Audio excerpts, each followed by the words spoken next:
Bonjour à tous, bienvenue dans cette nouvelle vidéo où nous allons parler de sabbat païen. Nous allons parler en particulier de celui d'Imbolc. Parce que oui, on se rapproche tout doucement de début février et c'est là où la célébration va commencer. Alors oui, je dis Imbolc, mais du coup c'est comme ça. Certains prononceront ça Imbolc, d'autres prononceront ça peut-être encore autrement. Voilà. Comme nous sommes dans de la reconstitution et que nous n'avons pas les enregistrements de nos ancêtres, on fait comme on peut, n'est-ce pas?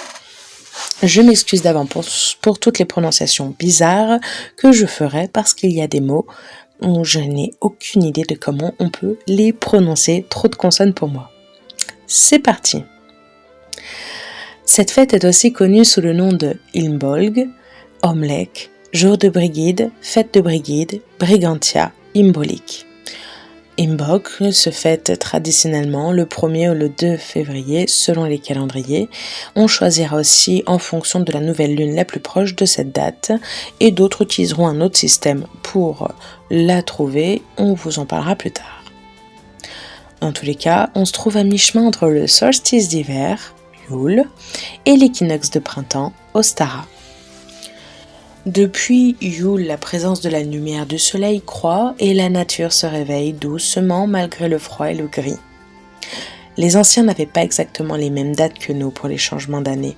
Toutes les célébrations de la lumière nous montrent que pour eux, l'année commençait seulement à ce moment-là et que le printemps arrivait aussi avec les premiers perce-neige ou les premières traces du retour à la vie et non à l'équinoxe comme nous le faisons aujourd'hui.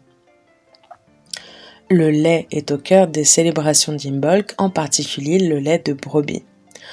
On est en période d'agnelage, les brebis mettent bas et on va pouvoir craindre un petit peu moins que les réserves s'amoindrissent et que les manques de l'hiver seront plus qu'un mauvais souvenir.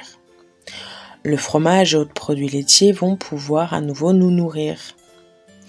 Le lait ici symbolise le renouveau, l'abondance, la richesse, mais aussi la maternité.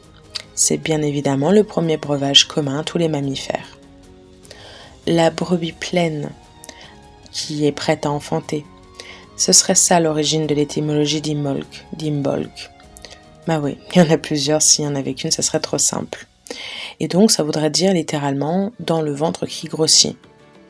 D'autres disent que Imbolc aura donné en anglais in milk.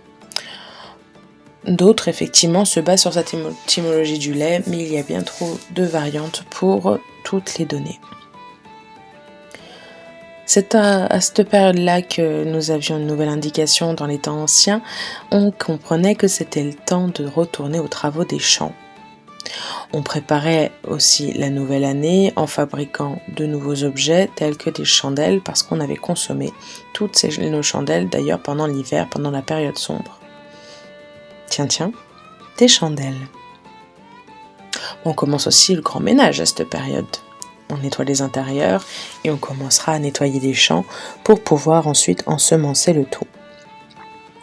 Vous noterez la dominance de la couleur blanche dans ce sabbat.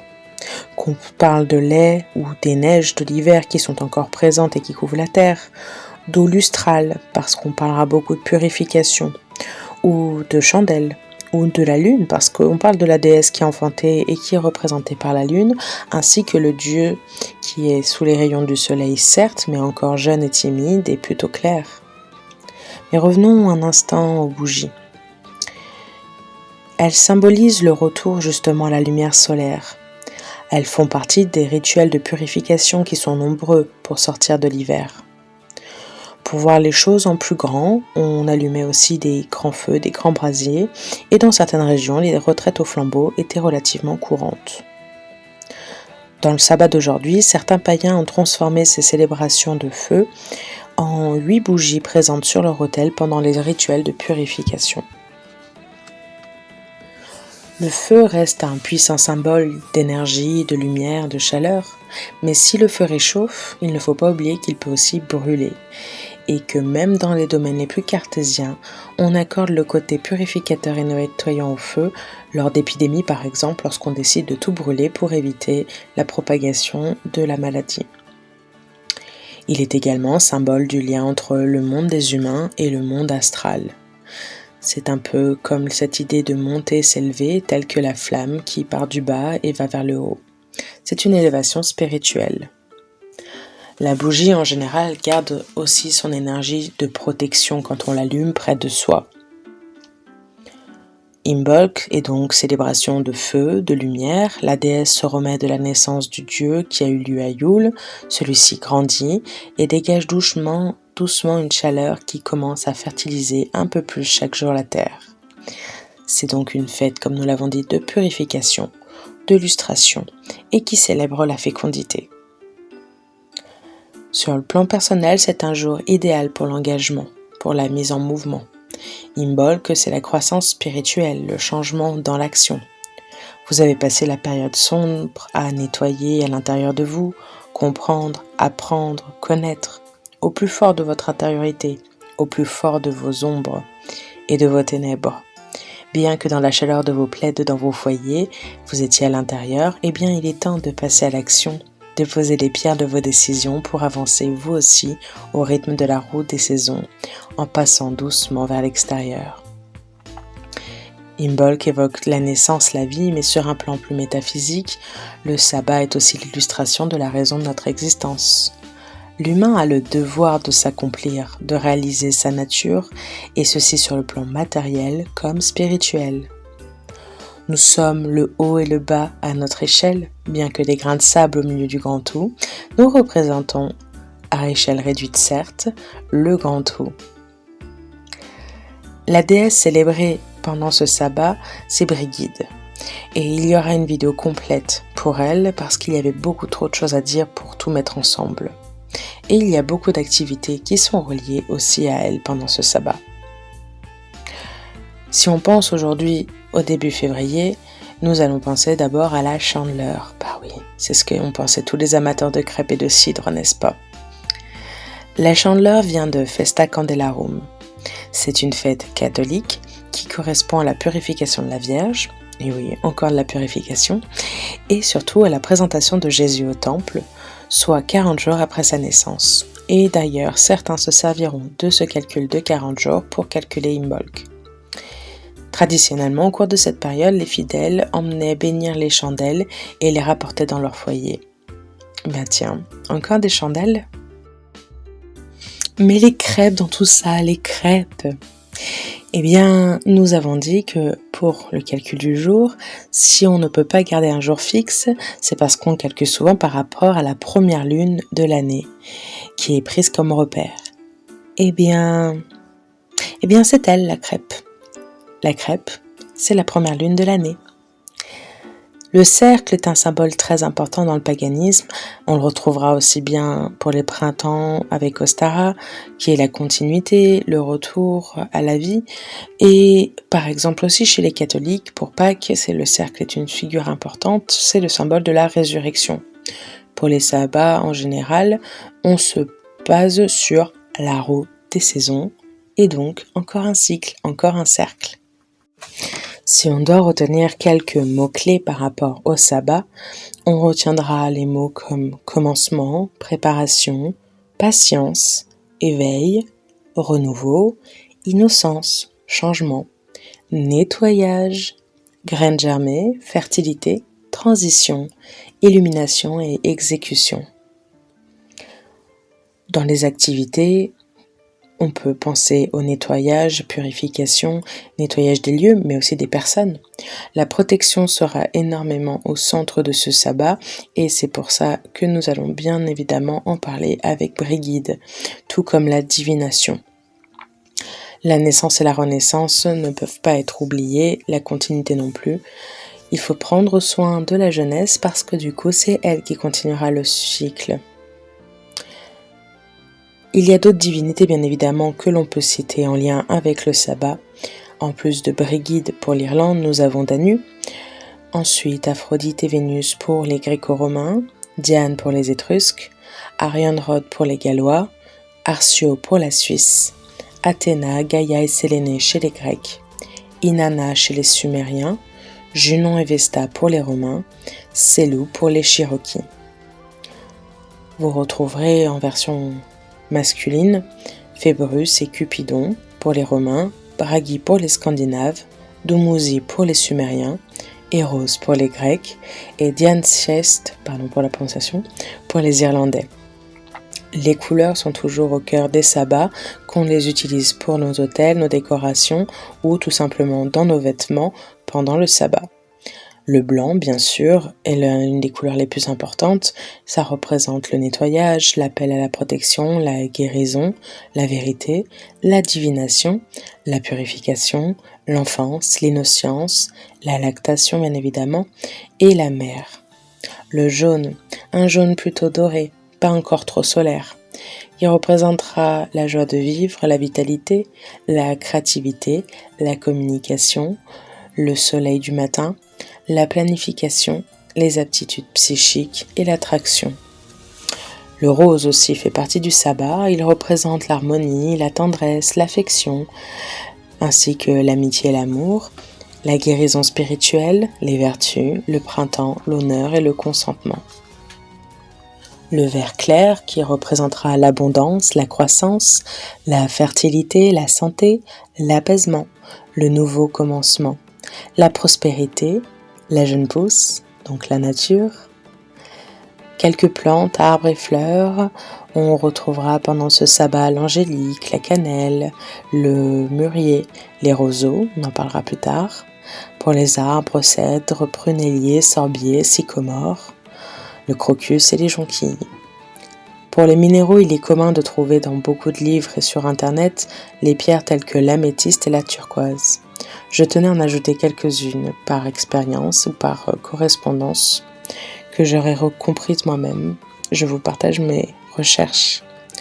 J'ajouterai le grenat, le jaspe rouge, l'onyx, l'ambre, la citrine, la calcite jaune, la lépidolite, la pierre de lune et la pierre de soleil.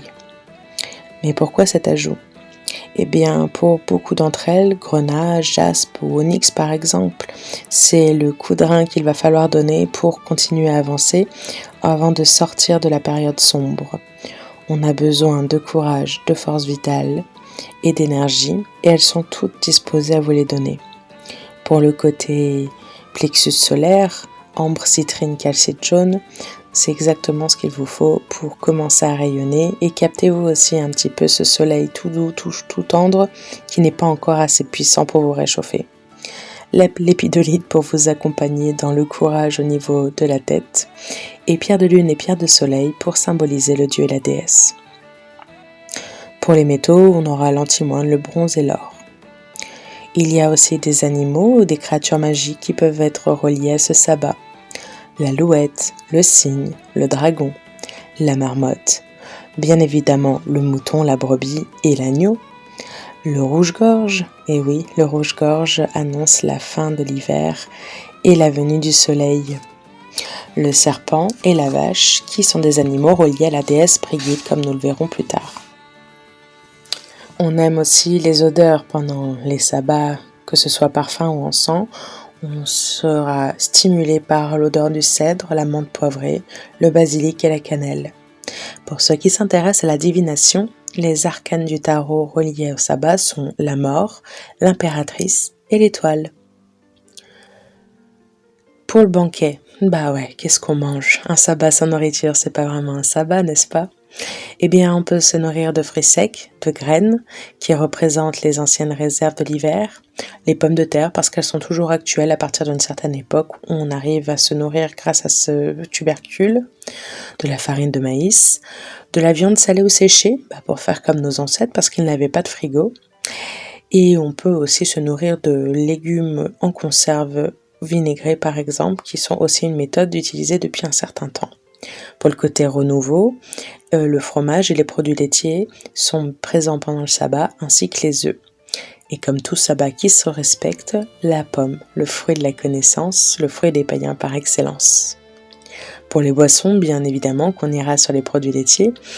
Et comme d'habitude, bière, hydromel et cidre seront de la partie. Quelles activités pouvons-nous faire pendant le sabbat? Est-ce qu'il y a des outils que l'on peut se créer? Eh bien, oui, bien sûr. Les sabbats sont des moments de partage, de repos, mais aussi de création et de stimulation de l'esprit. On peut fabriquer pour la protection de nos maisons ce qu'on appelle la croix de Brigide. C'est une croix traditionnellement faite de paille ou de roseau. Et une fois qu'elle sera créée, on l'accrochera quelque part dans notre maison pour qu'elle protège le foyer. Pour ma part, je n'ai pas de paille ou de roseau, j'utilise du raffia. Ensuite, il y a la poupée de grain, qui serait en quelque sorte une poupée faite avec des épis de blé ou d'autres végétaux, qui représente aussi Brigide et la protection. Par tradition, on peut aussi créer le lit de Brigide. Comme on verra plus loin, on appelle la déesse à entrer dans nos demeures pendant le soir du sabbat afin de protéger la maison et donc du coup pour qu'elle puisse se reposer, nous lui créons un lit. Nous avons parlé des chandelles et leur réalisation. Bien sûr qu'on peut en profiter pour les créer, mais aussi si vous êtes catholique ou païen, vous pouvez bénir et consacrer vos bougies ainsi que tout autre objet magique que vous avez décidé de faire entrer dans votre pratique. C'est le moment idéal pour le faire. Vous pouvez aussi par tradition bénir les animaux. Nous sommes dans un culte, une tradition agricole. Vous pouvez aussi bénir les nouveaux projets. Vous savez, on va se mettre en marche là. On a dit qu'on sortait de la zone intérieure pour l'extérieur. Et ben c'est le moment d'y aller. C'est une période idéale pour la divination. Et bien évidemment, la pratique et l'usage du feu, que ce soit d'allumer des bougies ou faire un gros brasier, autant en profiter. Pour ceux qui n'auraient pas compris, le signe du zodiaque relié au sabbat, c'est le Verseau. Pour le système solaire, on ira sur la Lune. Pour la phase de la Lune, eh bien c'est une phase croissante puisque nous commençons une nouvelle Lune, donc on va commencer par monter. La saison, bien sûr, est encore l'hiver et l'élément, des fois que vous ne l'auriez pas compris, c'est le feu. Voilà, nous avons fait un petit tour dans le sabbat. Il y avait encore beaucoup de choses à dire. Ceci n'est qu'un survol. Je suis en train de préparer une vidéo sur Brigide parce qu'elle fait quand même partie de ce sabbat. C'est essentiel. Si ça vous a plu, mettez-moi un joli pouce. Un petit commentaire serait bienvenu. Si vous ne me connaissez pas, je suis Paola, créatrice artisan du boudoir et j'aime partager avec vous ce que je recherche et ce que je découvre. Je vous invite à vous abonner pour qu'on puisse continuer à se retrouver et je vous dis bonne fin de journée.